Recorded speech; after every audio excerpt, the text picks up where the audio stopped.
Aloha and welcome back to another episode of the Ohana Packers Edition podcast, the podcast where two dudes from halfway around the world talk everything green and gold.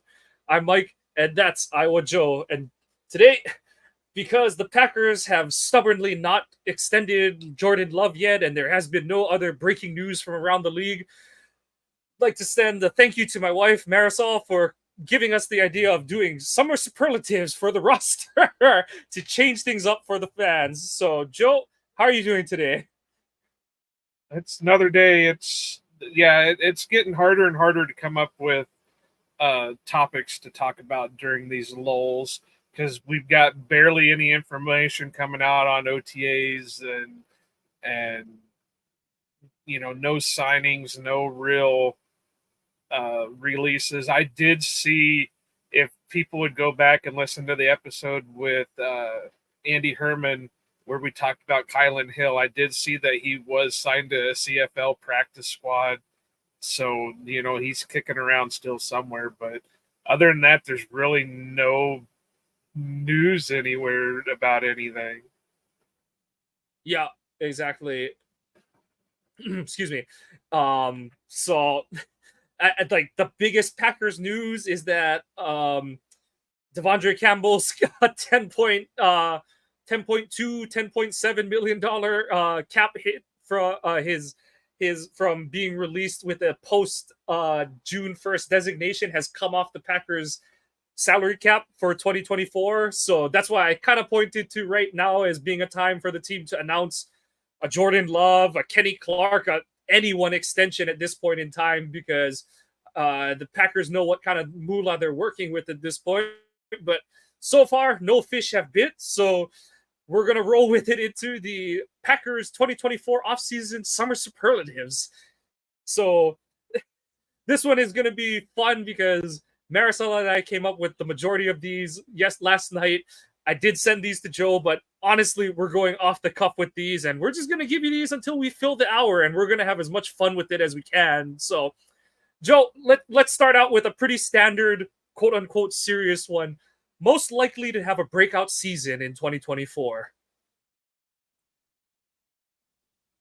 I'm going to go with a not so surprising one, but one that'll be more refreshing, and that's Jair Alexander. I think if he stays healthy in this halfly press man system, that's the type of corner he is.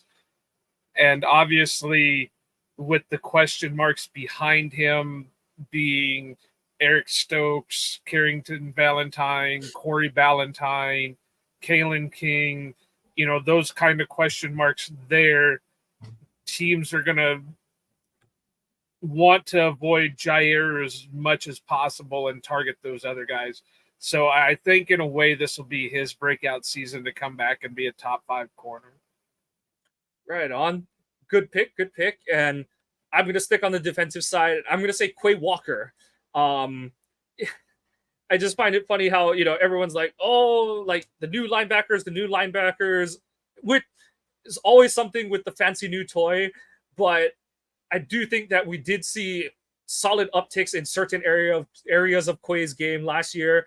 I know he hasn't had the dynamic instant impact that a lot of people were hoping for, but at the same time, if you look at how Barry's system utilized him, there wasn't a lot of aggressive blitz sends. It was kind of like I guess we need to make something happen. It always felt like for Quay to be used as a blitzer, even, it was because either LaFleur was yelling at Barry or because someone was hurt on the defensive front. It was always a forced card play instead of like an organic, natural usage of Quay. So I'm liking Quay for a breakout role in 2024.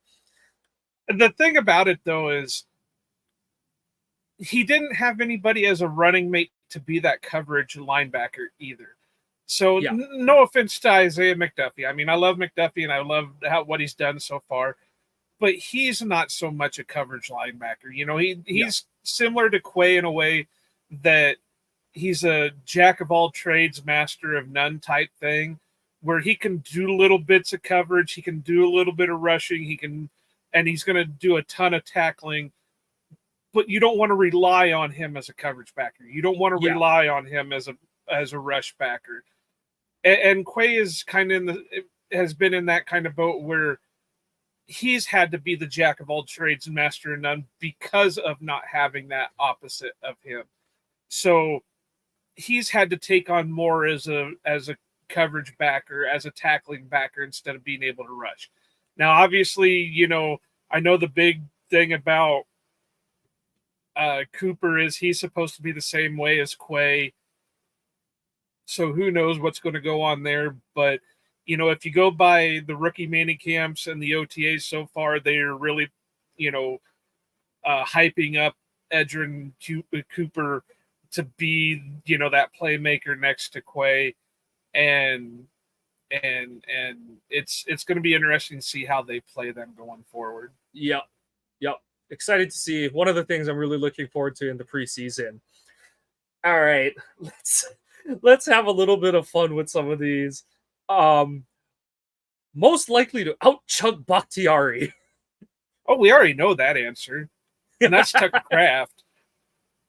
So, I mean, if I had to go with anybody, it'd be Tucker, because, I mean, let's face it, there's a lot of guys on that team that are the typical or stereotypical frat boy, type guys, but we've already seen that Tucker can hold his own with Bakhtiari and who was it they went against? Was it last year? Yeah, it must have been last year. Was it one of the Bosas? Oh, yeah, I think it was. I think it was Nick. Yeah, it was Kittle and Bosa, wasn't it? Yeah. Yeah, so they are, Kraft has already held his own with, top tier guys when it comes to that kind of thing. So if I had to go with anybody, it'd probably be Tucker. But I mean, he's the one we've seen more often. But like I said, there's a lot of guys on the team that are the stereotypical frat boy type guys that are probably could outdo any of them. Yep. And I'm going to go with a different frat boy on our team. I'm going to go with your dude, Lucas. So I thought about it, but man, I don't know with the type of specimen he is. I don't know if he even drinks beer. His body might reject it, right? Isn't that where the country strong comes from, though? No, that's the corn. Corn. Yes. You're right. All right. Bouncing around here. Most likely to surprise this season, and you can interpret that however you like. Most likely to surprise. I'm gonna go with Stokes. I've been a big believer in Stokes.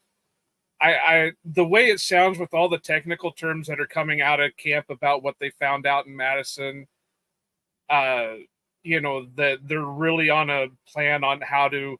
I not necessarily on the Stokes train, but I was reading something earlier about Christian Watson that they found out that his muscle mass in one leg was like 10% more than it was in the other leg. So that kind of went into why he was having, issues with the hamstring and the other leg. So now he's tempered it down. So it sounds like they're kind of doing the same with Stokes, that they figured out what's hindering him. And they're saying that, or he's come out and said that thinks he's running faster than he ever has. And this is a guy that ran a 4.25 40 at the friggin' combine. And if he's running faster than a 4.25, that's like Dion speed. Yep. I mean, that's running the 40 and then running out of the stadium type speed because you have nothing left to prove. Yep. So I agree. It would be a pleasant surprise for Stokes to be that bounce back guy. And I'm going to go in a very, very different direction. And I'm going to go with Rasheed Walker, proving he is the left tackle we've been looking for.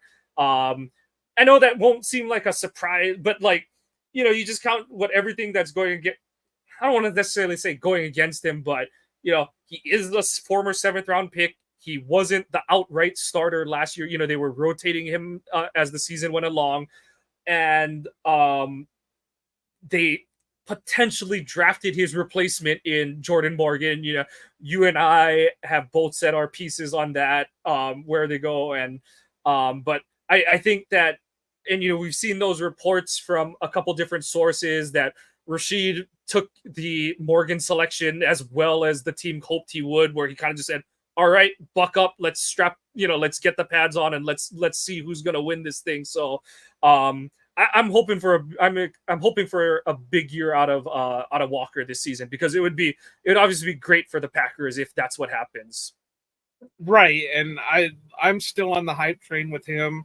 That's why I'm kind of I'll never question Goody on anything with that he does for the most part. I mean, I'm not going to say he's a god or anything like that he can do no wrong. There are going to be times that it's going to be like, okay, you know, that may have been not the best decision or whatever. But that was the one knock that I had on the Jordan Morgan pick. And I know we've talked about this ad nauseum and we beat this horse to death. But that was the one knock I had on Jordan Morgan was well, he's played left tackle all his career, but he's probably going to play more guard or maybe even center. Or, you know, maybe he'll kick out to right tackle. And there's just too many maybes at that. Yeah. So, and I've always rode the Rasheed Walker a hype train. I liked the pick when it was made. I know the hype when the pick was made was that had certain things went different ways, he would have not fell to the 7th round, or people were surprised he fell to the 7th round. Kind of like the Carrington Valentine pick. They were surprised he fell that far. They were surprised he fell that far. But there were some issues there that caused him to fall that far. Now we're seeing why they were surprised that they fell so far. They came in as rookies. They came in. They started. They took over spots that everybody was worried about, and they held their own. Did they look great at when it started? No, but then they started filling that spot, and you didn't want anybody else. They even stopped the Yosh rotation after a while because he was dominating. So, yep. Yeah, I'm all for it. I like the Walker. Yep. So that's he definitely just needs to go ahead and hump somebody on the field so we can get that out of the way. Maybe after he starts to make real NFL money, not 7th round NFL pick money. All right. Who do you think will have the team's highest Madden rating? I'm going to. I know the one that a lot of people are probably going to say is Jordan, but I think there's still going to be a lot of people out there that are going to be skeptical. He's probably going to get a low to mid 80 rating. Yeah. So I'm going to say probably Jair. There's 3 guys that I have in my mind right now that it's probably going to be, but just to pick one, I'm going to say it's Jair. Yeah. I'll go in a different direction because I do think we'll have pretty similar short list, you know, whether it's top 3 or 5 kind of thing. I'll go on the offensive side of the ball. I'll say Elton. Just to be different. I know that one's more of a stretch, but I agree with you. It based on position, the height of his play, it's probably Jair, but I'll go with Elton because of his when he's at his best, how good he is, and his positional versatility. I know that doesn't come through in a Madden rating, but I know that they kind of make the ratings off of like how good of a player you are and all that kind of stuff too. So Elton will be mine. Yeah. The only thing that, and he wasn't in the top 3 of the ones that I was thinking of, but I mean, it's a good pick, but the problem is it depends on the year because Madden either overvaluates their guys along the offensive line or they majorly undervaluate the guys on the offensive line. Yeah. Like what was it? Was it this past Madden? I think the highest grade on the offensive line right off the bat was like an 85 or something like that. So, I mean, and that's when, you know, your top tier offensive linemen, well, what, you know, whatever. But the top 3 that I had was either going to be Jair, Rashawn, or Kenny. because Yeah. those three are the guys that I think have the most to them, that have the rep, have the stats to go with it. But I mean, Elton would be a solid one depending on how they evaluate the offensive line. Yeah. Sure. Player you'd like to travel the country with the most? God, none of them. Could you imagine? Not even your Hawkeye? Well, could you imagine the food bills and the gas bills and I'm trying to, because see, my problem when I'm traveling is if I'm traveling with somebody, I don't talk a lot. So I've got to think of somebody who's not going to sit there and friggin' just be a chatterbox. Wheeling. Nah. But then when they do talk, I would love to hear the stories out of. That's true. So who would I want to? Does it have to be a player? No. You can use this. You can use this as however you'd like. Anyone within the organization. I would think Gutekunst. That's a good one. Because the conversations we could have on the road, or when we would have conversations, that would be. Plus, I'd make him pick up the bill because you know. Oh, that's a good one. I'm going with the homer pick. I'm going with Rashawn. I'd love to travel the country with Rashawn. Talk Packers. Talk Michigan Wolverines. Talk his sports agency. Talk a whole bunch of things. So I would have a whole fun traveling the country with Rashawn and just. My problem is the way he values his health. Like his workout ethics and all that stuff. I would feel him judging me every time I would go to eat something or go to drink something, and I would not have fun with that. I would be that horrible influence on him, and then when everyone goes, why is Rashawn 20 pounds overweight? He had a little too much Kahlua pig and cabbage. But I mean, yeah, if I would have to go with a player, maybe Jordan Love. That would be fun. That would be a decent one, because he seems to me like he's got that sly humor, not the dry humor like Rodgers had, or the overt humor like Favre had, but that sly one where you don't expect it, and all of a sudden he's saying something funny, and it's like, do I laugh? Was that a laugh moment? Am I allowed to laugh? Someone tell me, please. I want to have a good time. But if I had to go to player, it would probably be now. If he was still on the team, it would probably be Aaron Jones. I've had enough conversations with Aaron Jones, and that's a good one. That's a great one. He's a fun one, yeah. But if we're going current team, probably, like I said, probably Love. I mean, I would pick Lucas, but it's the same thing as Rashawn. I would just feel the judgment every time something would happen. I think Lucas, you have at least the chance that you're gonna find out. Oh, this dude, he's just one of these. He eats whatever the hell he wants, and he looks like that anyway. I think we know that Rashawn is the others, like you said, where he's a little more of the he's the Bane workouts and all that kind of stuff. But I think Lucas is that combination of country strong, country built kind of thing, and also he's young, so he hasn't fully immersed himself in a full on. This is how a professional preps for the season. Well, that's the other hard part of everything is a lot of these guys on the team are so young, and I'm a lot older than they are, that it's just hard to. I feel like the dad taking the kids. We're gonna be that Steve Buscemi that Steve Buscemi gift. The hey, you kids. Hey, fellow kids. Yeah.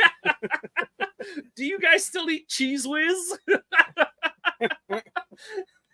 I would feel like a dad taking his kid to friggin' soccer practice or something. Don't forget your shorts, your shoes, and your jacket in case it rains out there. So I have to go with somebody that's a little bit closer to my age, and that's the coaching staff. That's the sad bit. It's the coaching staff. That or Preston. No, I'm still even older than Preston. But at least he's within the same sort of generation. Yeah, I suppose. Yeah. First man off the No. bus. And First for man those off of the you bus. who are not indoctrinated in athletics lingo, first man off the bus means who is that first dude or dudette, if you don't want to, but this is a NFL football team, first dude off the bus that you're like, this is our shock and awe treatment, and who are we sending off to get us in the vibe? Who are you picking, Joe? Well, for one, you're going to want it to be a starter, because even though you have guys like Caleb Jones and is it Donovan Jennings? That's also like 6'6", 300. Jennings is the one we just signed this year. And then, well, I'm trying. I know he's the one that we just signed this year. I'm trying to think what his size is. Is he? Because I know Glover is another one that's like a massive man, like 6'5", yeah, 320 or something like that. Then there's like Tenuta, who's I don't know how like, and that's the thing is, it's hard to pick two because you don't just want like to use other football lingo. You don't want a sloppy guy. You want a yoked big dude too. God, but you also want it to be you want it to be a starter, because then that will intimidate. Like that's who I'm facing every snap. I think I can narrow it down to two. I've been awful defensive heavy. Do I want to go defense again? I'd probably go Slayton, TJ Slayton, because he's the massive man. He's the starter type that you get a center out there that sees him come off the bus and it's like, wait, I gotta stare down this guy the whole game. I think I just hurt my ankle. Or it'd be Elton. That's a good one too. Yeah, a year ago I probably would have said Bakhtiari, honestly. I'll go with Kenny. I'll go with Kenny for a lot of the reason that you stated. That is, and especially when you play the Minnesota Vikings, right? Bradbury, your dad's home, Bradbury. So,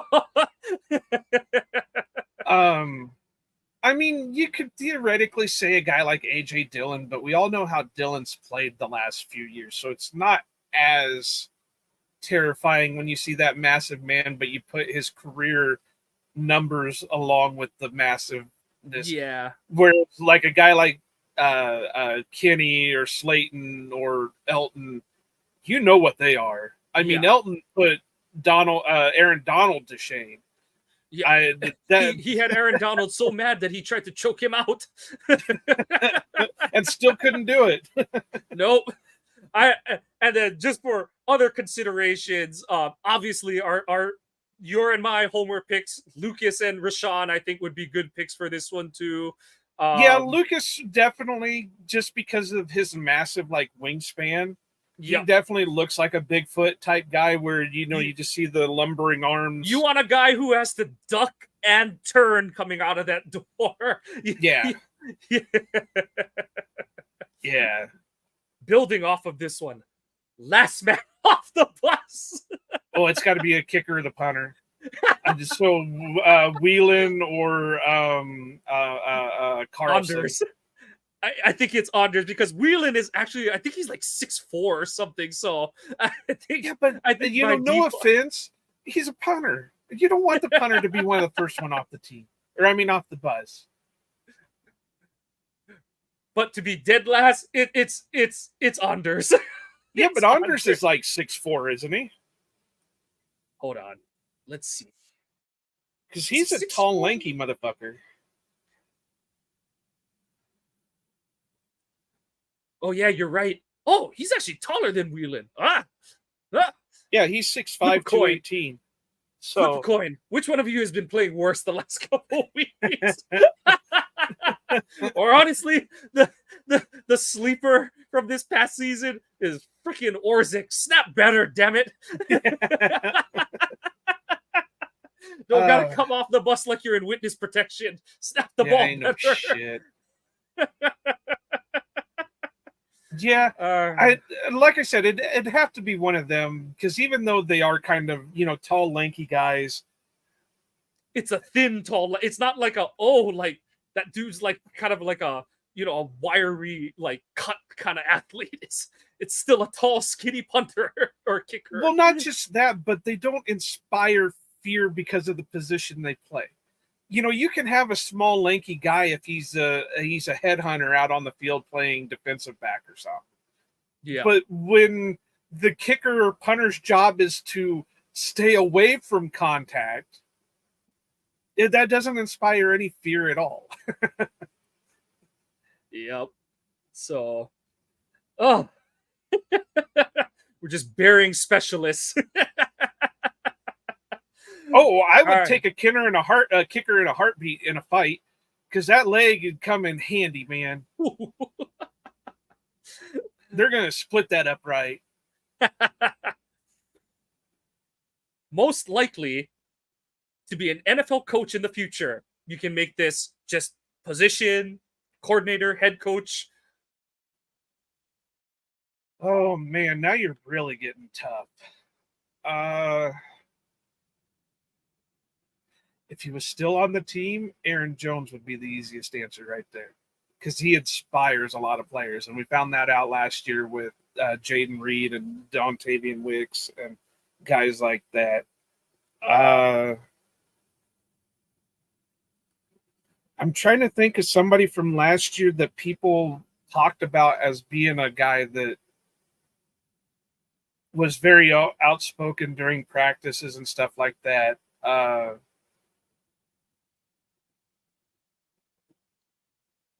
I don't know, man. You really stumped me. I mean, I'm sure any of them would be great coaches because they've got experience, but it's whether or not they can pass on that experience to younger players. Maybe Preston would be a solid linebackers coach or an edge coach. That's a good one. The other problem is we have a young team, so it's hard to gauge a lot of these things. The genesis for this one for me was mine is going to be Sean Clifford, because they said that's literally one of the reasons they picked him, is like he's this heady older draft prospect last year who's kind of seen it all, and I don't want to say done it all, but he's played against a lot of different defenses, been a player who's had to deal with playing behind no offensive line, change at his receiver and tight end groups, all that kind of stuff. So someone who can and isn't, and that's another thing. I don't want to say that the best players are never good coaches, but generally speaking, across all sports, the best players have tended not to be the greatest coaches when they move past their playing career. Well, you never see a lot of the great players become coaches. Yeah. It's always guys who were like on the bottom rung of the rosters or didn't do much. If you can't do coach kind of thing and stuff, but that's what I'm saying. Like with Clifford, is like he's not a overwhelming physical specimen. I know he's like a really good athlete for by RAS score and stuff like that, but his arm is decent to average and stuff. So I would say he's a better Matt Flynn. He's got a stronger arm, but he's about around the Matt Flynn style. Yeah, Matt Flynn, especially before the elbow surgery thing.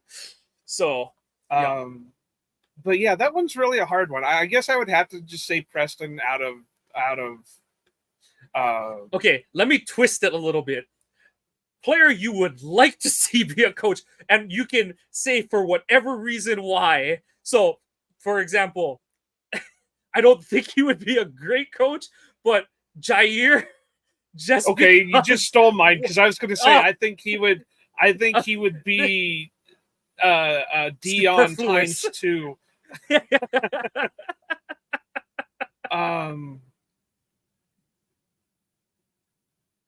Who I would like to see be coached just to see the world burn. Oh my god, what?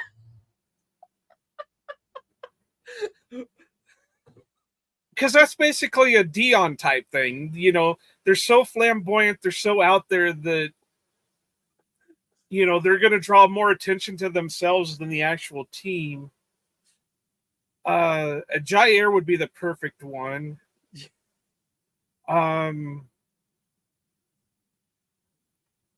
Maybe Carrington, because he's the same way. Same idea. Yeah, Keyshawn, like we're picking Keyshawn. all court, but that never say die attitude. Yup, your let the world burn one. I thought you were gonna say Royce Newman for your let the world burn one.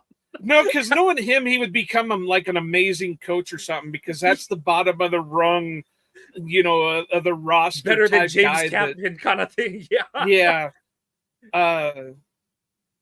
No, that's just how I viewed the question in my head was, who would you pick as a coach? Not because they'd be a great coach, but because you would just let the world burn. Rashawn, because I think he could have like a Lombardi type thing to him where he's not going to back down. He's just going to chew your ass out for every little thing. And it's not going to be a rah, rah, rah. It's going to be what the hell's going on out there type thing. Yeah. But it would be funny because like I know that Rashawn has tried to like take on being more of like the vocal person in the huddle kind of thing and stuff, but and I don't know, he's a 6 years older man than he was when he was in Ann Arbor, but all the things in Ann Arbor was he was just a hard, keep his head down, hard worker, more of a quiet type. And even when you see him in the post games or like, the interviews or the locker room stuff, he'll howl, he'll yell, he'll celebrate kind of thing, but he's more of like, I'm working hard with you too kind of thing and stuff. So it would be interesting to see, but I do agree with you that he would almost more intimidate you into doing, but like with his like demeanor and actions than like what he yells at you kind of thing and stuff. But so that would be an interesting and fun one. Yeah. I don't know. That one had to take a lot of thinking and a lot of research on. All right. If there were a team-wide dodgeball tournament, who is getting picked first? Oh, love that arm. I could build a dodgeball team just out of love and the offensive lineman. I'm going off the wall here. I'm going Dontavion Wicks because I've got a guy who can throw it and I've got a guy who can catch it too. Yeah, that would make sense. Yeah. But yeah, I could build a team out of love and like 3 offensive linemen and 2 tight ends. Oh, they should do that. That how, like McCarthy used to take the team like paintballing and shit like that. They should do they still do that. We just don't hear about it a lot anymore. Yeah. A lot of the same guys in the building, so I'm sure they say. Because I'm trying to remember last year when I was up at OTAs, they skipped practice because they were doing a team building. I just can't remember what they did last year for their team building thing. All right. Most likely to have a doomsday bunker. Huh. Well, that would obviously be Aaron Rodgers. But he's not on the team anymore. I seem to be picking on this guy for everything, but just with as out there as he is, I don't know if he would do it because he believes that there's going to be a doomsday or just because he did it for, what the hell. And that's Jair. Just the way he is, I could see him just, I got it. They'd show up to his house. Jair, is that a doomsday bunker? Yeah. What the hell do you got a doomsday bunker for? I don't know. Just in case. When you need it and don't have it. Have the room. I'm gonna say Tucker Kraft. I'm going with one of the Midwesterners because it's innately somewhere in the back of his family tree that whether it's for he's from North Dakota. They have all those old silos up there. He probably already has a doomsday bunker. He's probably just digging a hole in the ground and he has no idea why. It's hereditary. He probably grew up in an old missile silo. Probably pushing the missiles, and that's how he got country strong. I don't know. That one That one's another one that I'd have to do a lot of research on, because I know they do the goofy things on the social media, like, Yeah. do you believe in aliens or something like that? That's where I would have to sit down and watch those over and over again, because then you could pick out who the doomsdayer is. Because if they just say yeah, then it's whatever. But if they say yeah, but this is why, and they go into detail, then you gotta say, okay, that guy's probably got a doomsday bunker somewhere. Oh. Most like I like this. You should have rolled with this one too. Most likely to be picked last in dodgeball. Let's go with Carlson. it. Since Anders. Orzik, what do I do with it? He's just gonna be down there snapping it at people. I was just thinking one of the better ones would probably be a center, so like Josh Myers or something, because they would just be snapping the ball instead of actually throwing it. What's going on? What is that? Jacob Monk.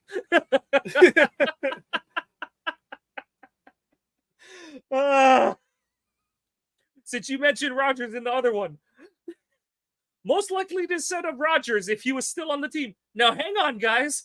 Let's hear him out. Now, this is where somebody would say, well, Joe said Rogers or Jair for the other one.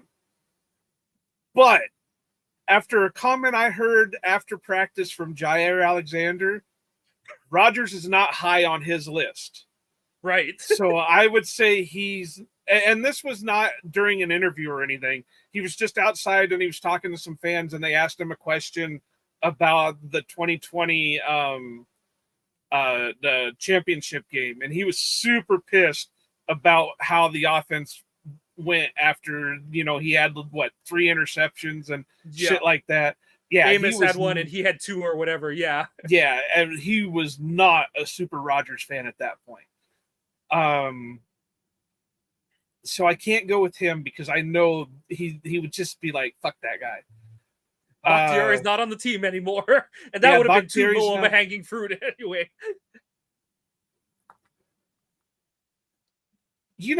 I'm going to go with it just because, not that I don't like him. He's probably a good person, but just because I want him off the team, and I could see him, this would be my reason for him. This would add the reasoning for him to be off the team, and that would be Royce Newman. This is the kind of objective selection process that I was hoping that you would get to, Joe. Let it rip. This is exactly what I was hoping to get out of this segment. Him and that friggin' mullet are probably chewing tobacco and got a corn cob somewhere. Hang on, boys. He's talking. He's probably already got like the strings all the way across the room of how Rogers is right on some of this. Yeah. We'll go with Royce. I was gonna say Musgrave. No, I couldn't go with Musgrave because if you think about it this way, I could not pick any of the rookies because Rogers wouldn't have never talked to him or thrown to him anyway. So they wouldn't have been there. They wouldn't have had any of the. I'm picking Musgrave on the pure notion that he's another West Coast dude, and was like, if Rogers had still been there last year, it would have been the whole I've got to get in this guy's camp somehow, some way kind of thing, and it's like, I'm gonna earn the brownie points, guys. Let's hear him out. No, I don't think any of the rookies could have done anything because he would have just ignored them. Yeah, like I said, or he would have dropped the one question. Who was the player that said that the only question he ever asked, Rogers ever asked him was, do you believe what they say about 9/11 or whatever? And that was, shoot. Was that Seneca? It might have been. Yeah. I think it was Seneca Wallace. And that was like the only thing he ever said that Rogers ever said to him or whatever. Yeah. Seneca Wallace was like, the fuck did I sign here for? Yeah, no shit. I'm about to go out in this Monday night game and throw the ball left-handed just to prove a point.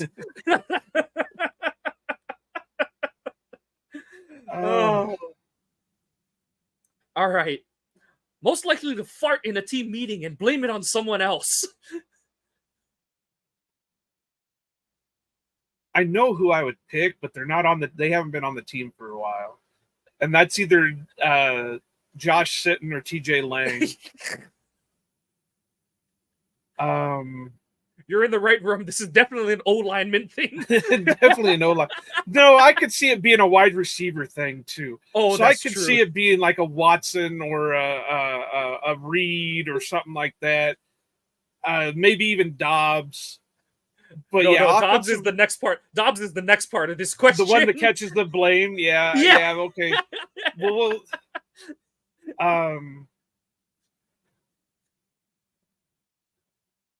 no, I know who would catch the blame, and it's because fat guys always catch the blame, and that'd be TJ.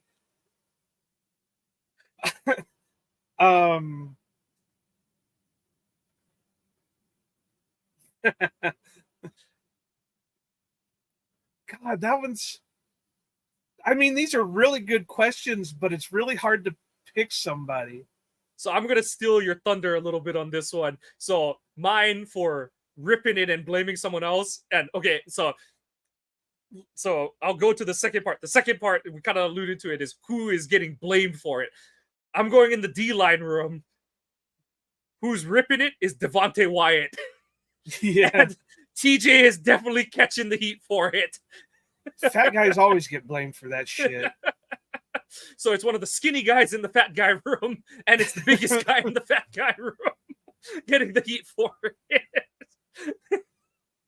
But you're right. If it was a wide receiver thing, this is definitely either Christian Watson or Bo Melton. It's always one of the fast guys. And Dobbs is definitely the guy. They would get out of the room quick, like, dude, farted, man, what the hell?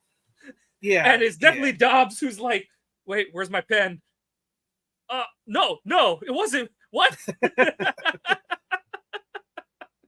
To be honest, it'd be a coach. I could see a coach pulling that shit, where they would fart in the meeting and try to blame one of the rookies.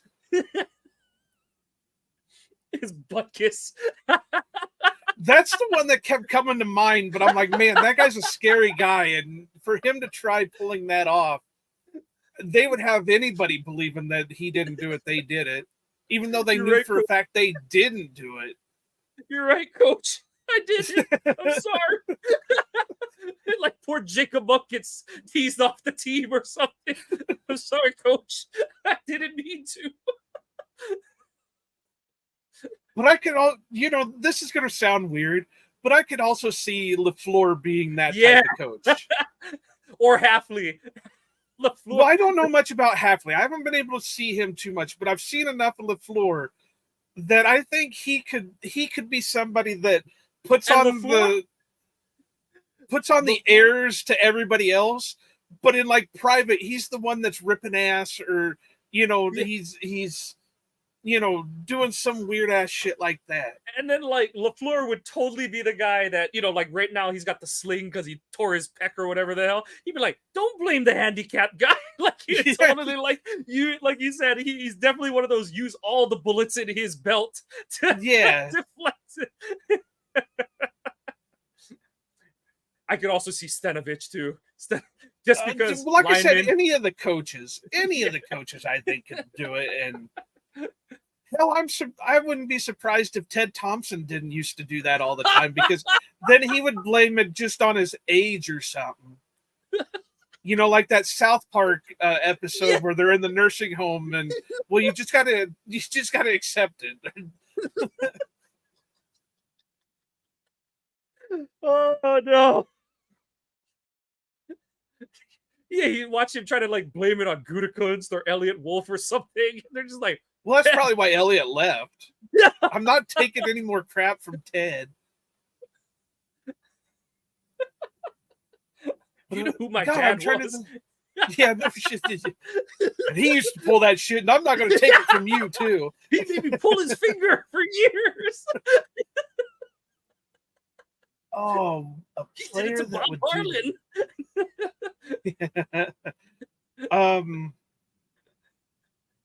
God, I'm trying to rack my brain, because I think they're football players. They do that shit all the time. I remember what it was like. They would just pull that shit. And the half of them wouldn't even try to blame it on somebody else. They would just say, "Yep, that's me." Yeah, that's the hard part. That's the hard part. That's the thing too. Is like, that's why I wouldn't pick Butkus, because I think Butkus would just rip it and be like, "What did I tell you that? What? Drink it in, Rook. It'll make you stronger because your opponent's gonna do nasty shit to you out on the field." Now, the one that would be great, and it wouldn't be in a meeting or something, it would be at practice, and that would be Josh Myers. Yeah. Sorry, Jordan. Sorry, but really, I'm not sorry. I mean, damn, Elton. But yeah, that one's so hard because, like I said, with as many as flamboyant guys that are on the team, they would just own up to it, or they would be saying, "Was that you or was that me?" Yeah. No, that one was definitely me. That one wasn't me. I'm the one who ate the chili burger for lunch today. Did you have kale again? God.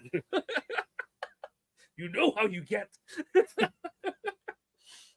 All right, what else you got real quick? Most likely to win a Madden tournament.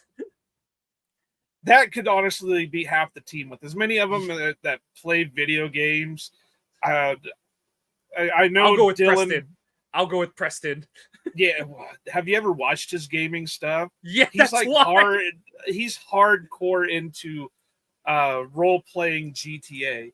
Yeah, I know a lot of people will say AJ, but AJ I feel like is the more the laid back, like, video, like, he's doing Farming Simulator. He's doing that to get that he's using video games as a downer, not an upper. So I've watched AJ play though. He's pretty legit on stuff. Because he usually goes the hardcore Call of Duty stuff. So I mean, he's pretty legit when it comes to gaming. I guess I've only seen him playing Farming Sim, and not the one where, like, I was defending him. I was like, "Hey man, I understand you need an escape, and if you gotta go, you have to go till your fields. I understand." Now I don't know what he's done lately because it's been a long time since I've caught any of their Twitch channels. But yeah, he would him, Christian. When Brent Kurt was on the team,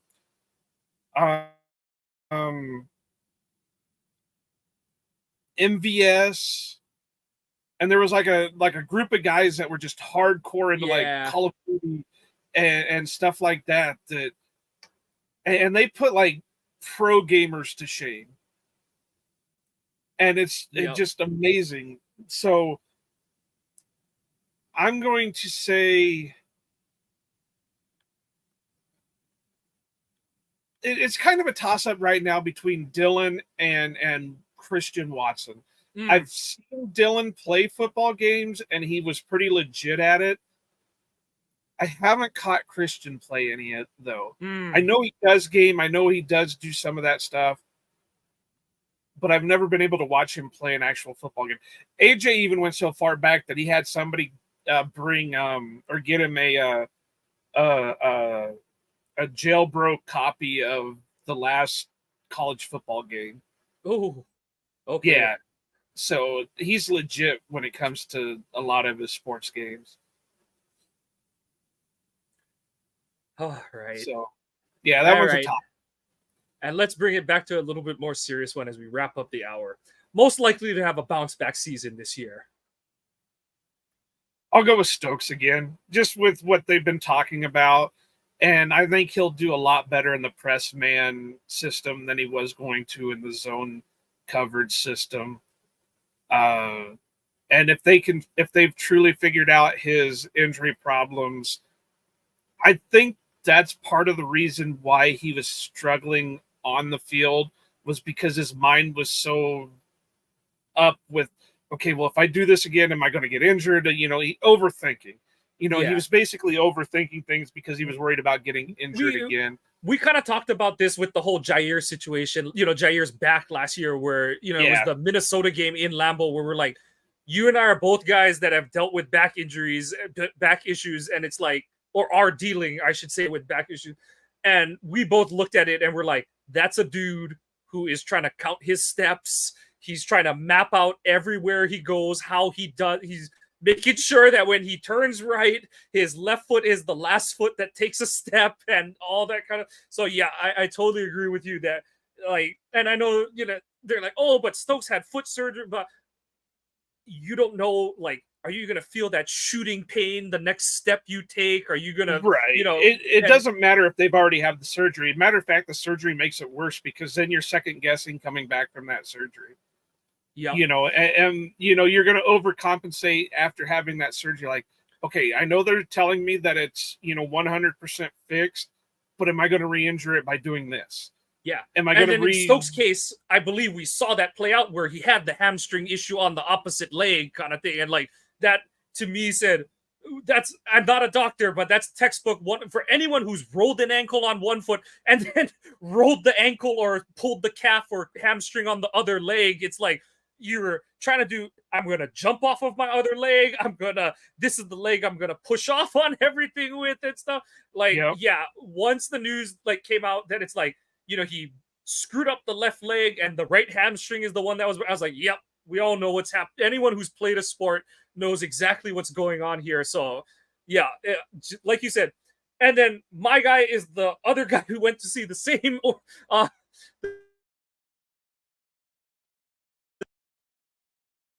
Uh-oh. We lost Mike.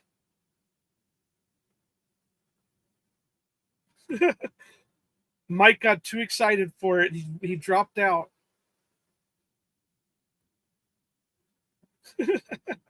And I bet he doesn't know he dropped out. This is hilarious. We'll give it a couple minutes here to see if he reconnects. But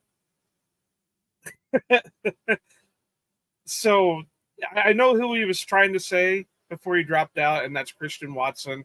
And that's the same thing. He probably overcompensated a lot due to the injuries, and oh, here he goes. Got too excited and dropped everything. Watson. They figured out, like you said, one hamstring was stronger than the other one, and it's gonna solve it. And okay, so I know a lot of people are like, how is that possible? Okay, so one of the reports is that, the outgoing strength and conditioning program with the Packers was a more old school, very like stuck in the 80s and 90s way of strength and conditioning methods. So honestly, and if you follow like Matub on Twitter, he went into this whole thing about like Christian Watson and everyone on the Packers should be doing nothing but RDLs all off season to fix their hamstrings. And and so if you're an old school thinking strength and conditioning program, you're doing a lot of just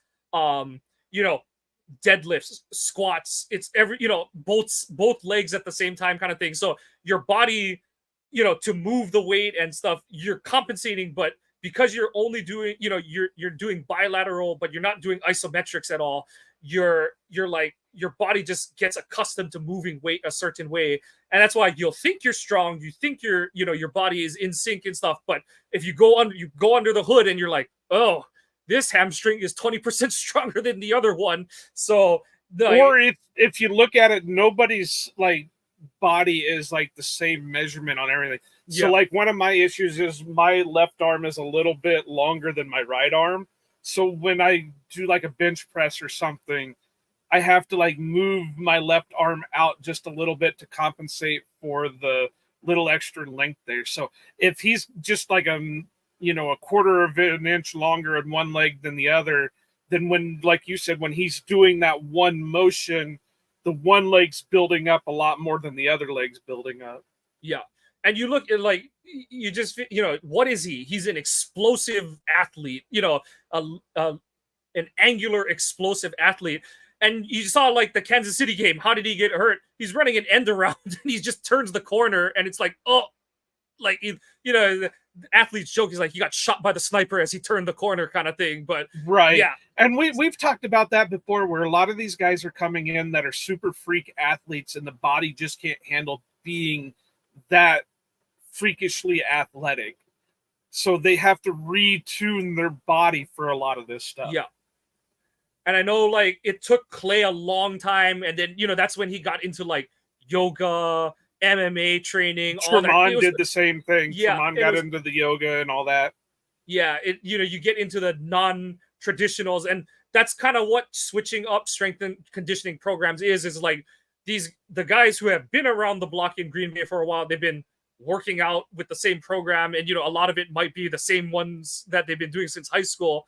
Whereas you bring in a new age, someone who's open to new ideas and stuff, more, like I said, more isometrics, just all the newest exercises, more Olympic lifts and things like that. Hopefully, we'll see a return to prominence for both Watson and Stokes, and that would be extremely beneficial for the Packers on both fronts if they get healthy returns from both players this 2024 season. But Joe, we've taken this, and honestly, everyone, there are still questions, but we we'll table those for another day just in case we hit the wall again. But like I said, thanks Marisol for helping us out with this one. I had a lot of fun with it. Joe, I hope you had fun with this one. And maybe this will just be kind of an annual thing. Obviously, we'll change up the question. We won't be asking the same questions every year, but this will be. Who knows? I'll forget what my answers were this year, so I could. Unless Royce Newman gets brought back for some dumbass reason.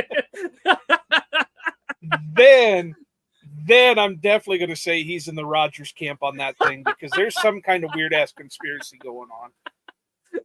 There's essence in that mullet. But that's going to do it for us this week on Ohana Packers Edition podcast. Please follow us. Check out our website, ohanapackers.org. Like I said, the last few times, Joy has been doing yeoman's work to get the website up and running again. Check out our online shop for all of our merch, coffee, sweater, tumblers. If you want to fill the tumblers with our coffee. If you want to support the pod at all, buy merch. I mean, I've got it reasonably priced over there. I don't know if you'll ever find cheaper stuff with people's logos on it. We have not only, like Mike said, the coffee and the tumblers and that, but we have branded stuff. So like you guys listen to Cheese Talk with Brian Rago, we've got his logo slapped on a bunch of things. We have Memorial Day / 4th of July modded emblems this month, even though this might anger some of the people who listen, but that's a whole nother political conversation that we can have at another time. I did finally, as of tonight of this recording, which is Sunday, I did start posting some Pride Month merchandise over on the store. So if you like what you're listening to, you want to help us out a little bit, because even though it's not like super expensive to do a podcast, there is still some cost to it. Help us out, buy some merch, support us, get the word out there. And if there's something we don't have on the site and you want it, let me know.